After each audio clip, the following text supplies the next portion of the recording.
Racikan Berita 1. Assalamualaikum warahmatullahi wabarakatuh. Waalaikumsalam warahmatullahi wabarakatuh.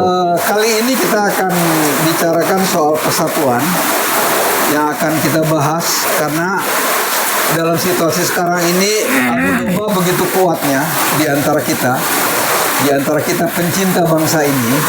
Jadi saya persilakan Bang Buyung untuk memulai. Selamat sore. Di samping saya salah satu tokoh dari UIWOT, Bang Taufik Baudin yang disebut TB. Di samping saya, ya sahabat saya di TB dulu ya.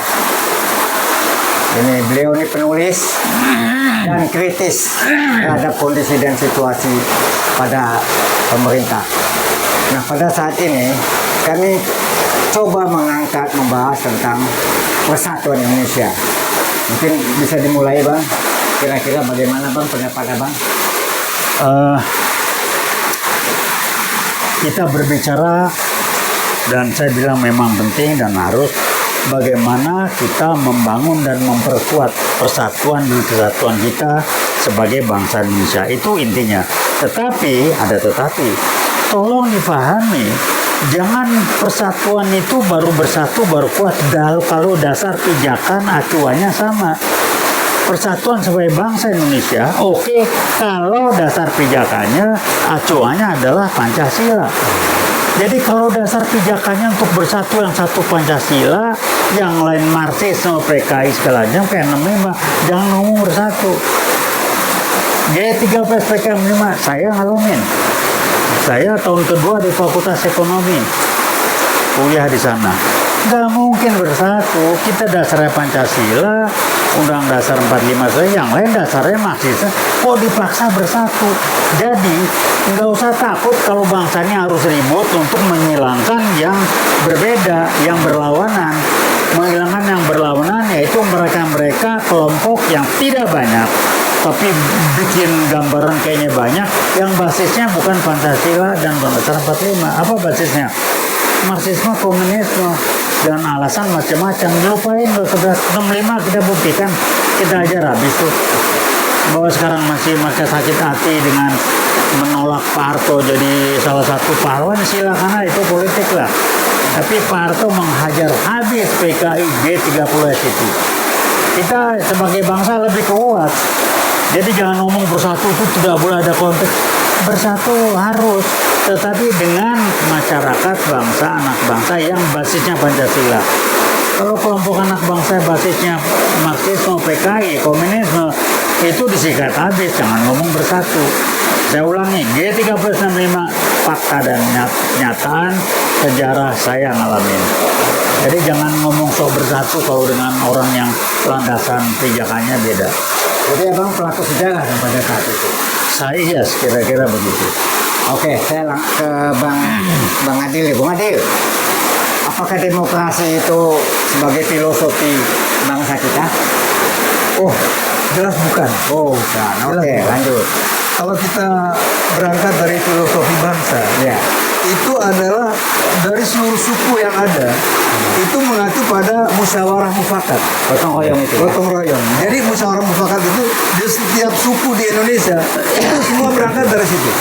Tidak ada demokrasi. Demokrasi dalam pengertian yang bukan sekarang ya, yang dianut oleh kita semua sekarang. Ya.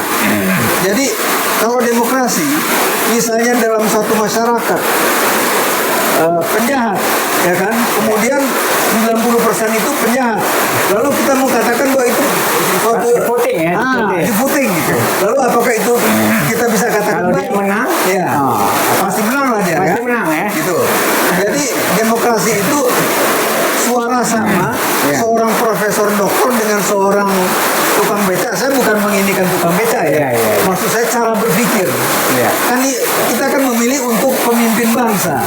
Bagaimana seorang awam yang di bawah yang tidak mengerti apa-apa bisa memilih pemimpin yang menurut dia bagus? Kan nggak mungkin. Jadi minimal memang harus lulus SMA saya kira ya. Jadi itu yang bisa mewakili. Artinya mewakili, mereka itu perwakilan dari masyarakat di bawah yang menyuarakan suara di bawah gitu. Nah mereka yang nih di atas. Sebusuk-busuknya yang mewakili ini, intelektual ini, yang nggak mungkin lah busuk semuanya gitu kan. Ya. Artinya pasti ada beberapa yang orang yang ya. akan memberikan masukan-masukan untuk kemaslahatan bangsa ini. Jadi kita memang sudah salah kaprah di tahun 1998, kemudian dilanjutkan 2002 untuk mengganti Undang-Undang Dasar 45 menjadi Undang-Undang Dasar 45 yang palsu. Saya katakan palsu karena isinya sama sekali tidak ada, bertentangan dengan yang itu. Bagaimana kita bisa katakan itu Undang-Undang Dasar 45 kalau isinya bertentangan, ya kan? Jadi mau tidak mau kita harus kembali kepada peradaban kita, budaya kita sendiri. Itu kira-kira. Oke Bang, lanjut Bang. Jadi dengan kondisi situasi yang sekarang ini, apa langkah-langkah kita nih Bang? Kita harus satu meyakini dan mengedukasi publik apa sih Pancasila itu. Ya. Kedua, kenapa kita harus mengacu dan menjadikan Pancasila sebagai landasan bangsa dan negara kita. Saya belajari Pancasila. Nggak ada demokrasi. Demokrasi itu konsep barat. Apa konsep demokrasi? Yang suara terbanyak adalah yang benar. Enggak benar. Pancasila tidak ada demokrasi. Yang ada adalah musyawarah mufakat lewat perwakilan. Kita nggak ada demokrasi. Apa-apa ini tidak demokrasi. Coba baca di media sosial. Wah, demokrasi. Lu belajar nggak sih? Jadi dia tidak tahu dan dia tidak bangga, tidak ngerti Pancasila itu konsep yang sangat luar biasa. Barat demokrasi apa? Itu kalau orang dianggap pendidikannya sama, otaknya sama, mikirnya sama, boleh. Tadi kan kalau guyonannya, yang satu lulusan ini, maaf, yang satu kuli bangunan, gimana kualitas mikirnya? Demokrasi nggak begitu. Karena musyawarah dan mufakat yang di Pancasila jelas dijalan. Basisnya apa? Ketuhanan yang Maha Esa. Kita harus percaya ada yang Maha Esa.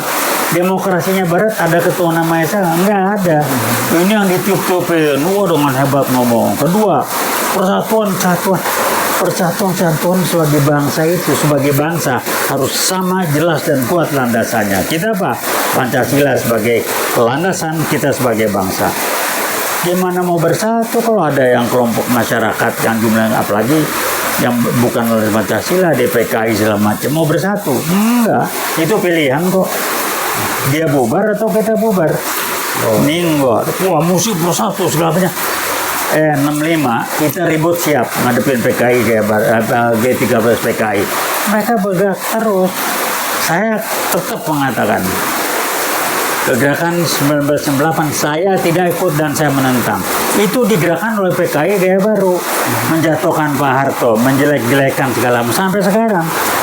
Itu PKI bangun. Saya ngomong baru sekarang sudah mulai orang dengar. Tadinya saya diketawain. Ngerti nggak PKI bermain apa? Yang saya buat PKI Gaya Baru. Riset teman saya, November, saya ulangi berkali-kali, November 2015, menunjukkan bagaimana PKI Gaya Baru menyusup. Nyusup mana? Polisi, Polri. Dikendalikan PKI Gaya Baru. Coba lihat kelakuannya polisi. Apa polisinya? Yang baik banyak. Tapi kenapa yang si Sigit masih bertahan di sana? Dengan gengnya segala macam. Belain Jokowi kan PKI Gaya Baru. Itu satu. Kedua, DPR kenapa kelakuannya begitu? Ya disusupin PKI Gaya, dua disusupin. Nah ini yang tolong dipelajari. Apa-apa ngomong demokrasi, wah di medsos. Wah demokrasi. Lu ngerti nggak Pancasila tidak ada demokrasi. Demokrasi bukan Pancasila. Konsep Barat. Pancasila musyawarah mufakat lewat perwakilan. Tidak ada demokrasi. Itu aja pesan saya. Jangan so ngomong demokrasi lah, itu bukan konsep kita. Oke. Bung, gimana ceritanya? Apa yang mesti kita lakukan kalau kondisinya seperti ini? Yang jelas mau tidak mau kita harus mendukung Prabowo. Oke.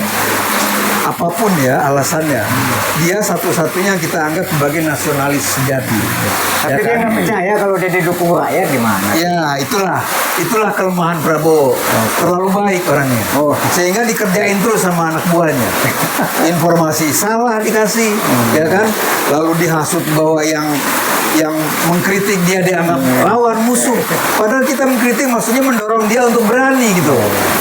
Jadi kalau banyak kata-kata saya mengkritik Prabowo, itu bukannya saya ingin menjatuhkan.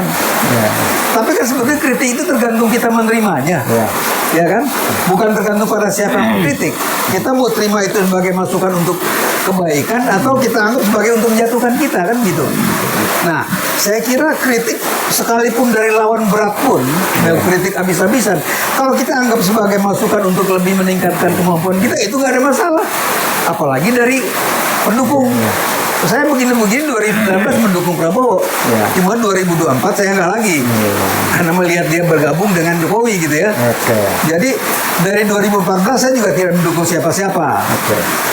2019 karena saya lihat Jokowi memang sesuai dengan informasi yang saya dapatkan bahwa dia adalah PKI ya. Saya berpikir kalau begitu harus lawan yang saya dukung, kan begitu. Jadi saya waktu itu mewakili alumni IPB seluruh Indonesia menandatangani pendukung Prabowo gitu kan. Tapi setelah saya lihat 2019 Prabowo takut untuk bertempur, 2024 saya nggak dukung lagi. Anies pun tidak, Prabowo tidak, Ganjar apalagi.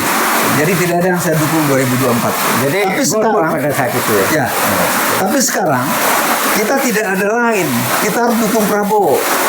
Yang kita harus kritik adalah mengangkat keberanian yang bisa berbalik seperti itu. Kenapa bisa berbalik harus dukung Prabowo sekarang? Kita mendukung siapa? Kan itu pilihannya kan. Jadi kita harus melihat secara objektif. Dan bagaimanapun sebetulnya saya kemarin mulai berpikir bahwa 2019 itu Prabowo itu berstrategi lah istilahnya. Jadi memang dan tidak mungkin Prabowo akan terpilih kalau dia tidak gabung dengan Jokowi. Jadi realita itu bagaimanapun kita harus terima gitu. Tapi setelah sekarang menjadi orang nomor 1 masih juga takut, ya buat saya kelewatan. Artinya begini, kalau dia tetap bertahan seperti sekarang, dia ikut terguling bersama Jokowi, itu aja. Oke Bang, closing statement Bang, apa nih Bang yang mau disampaikan kepada masyarakat Bang?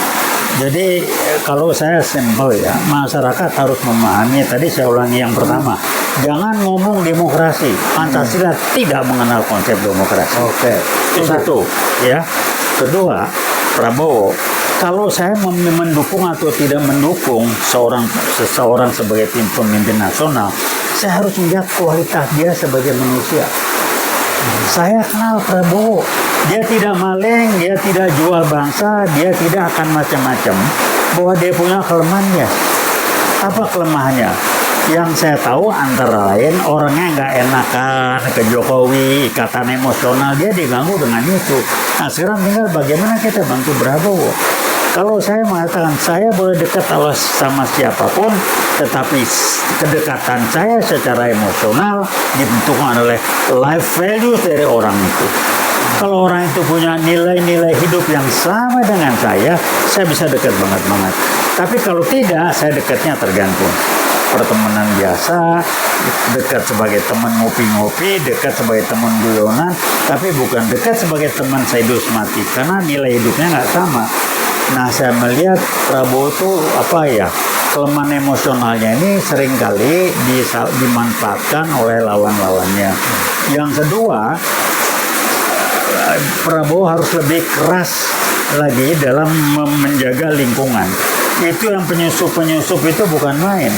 Dan Prabowo kan salah satu kelemahannya kalau lihat muka yang setiap hari tampil dianggap orang tuh loyal ke dia. Saya dulu dekat banget dengan beliau dan saya mundur pelan-pelan karena lingkungannya bukan main. Nggak sehat Bang ya? Iya, dan saya khawatir suatu hari nanti saya dibentur-benturkan dengan Prabowo.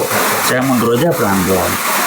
Juga faktor U lah ya, tapi yang jelas Prabowo jujur, tidak korupsi, tidak jual negara, tidak jual bangsa, dan dia punya prinsip. Tapi tetap sebagai manusia dia punya kelemahan. Ini yang dimanfaatkan oleh Jokowi. Yang lain lagi, tolong bangsa ini belajar. Sirekap itu apa? Siapa yang bikin Sirekap? Sirekap yang ngatur siapa yang menang pemilu. Jokowi kan diatur Sirekap, PKI yang ngatur Sirekap itu. Nggak ada yang angkat. Kok Sirekap jadi acuan, nggak ada yang ribut. Jadi bagaimana? Bingung saya. Kenapa? Ini PKI baru ngaturnya seperti itu. Saya ngomong kencang aja lah. Kalau nggak percaya, silakan. Oke Bang. Terima kasih. Nanti rekap kita ngomong selanjutnya Bang ya. Siap. Itu penting banget. Kalau nggak nanti pemilu yang akan datang terjadi lagi, terulang lagi, sehingga kita capek milih biaya gede, hasilnya ya begini-begini. Orang yang sudah diatur ya. Iya. Oke. Terima kasih pemirsa. Kami dari UI Watch, ada Bang Taufik Baudin, ada Bang Indra Adil, saya sendiri Bung Ishak, mengucapkan terima kasih atas perhatiannya. Semoga bermanfaat apa yang kami omong ini. Assalamualaikum warahmatullahi wabarakatuh. Waalaikumsalam. Veritas, Probitas, Justisia.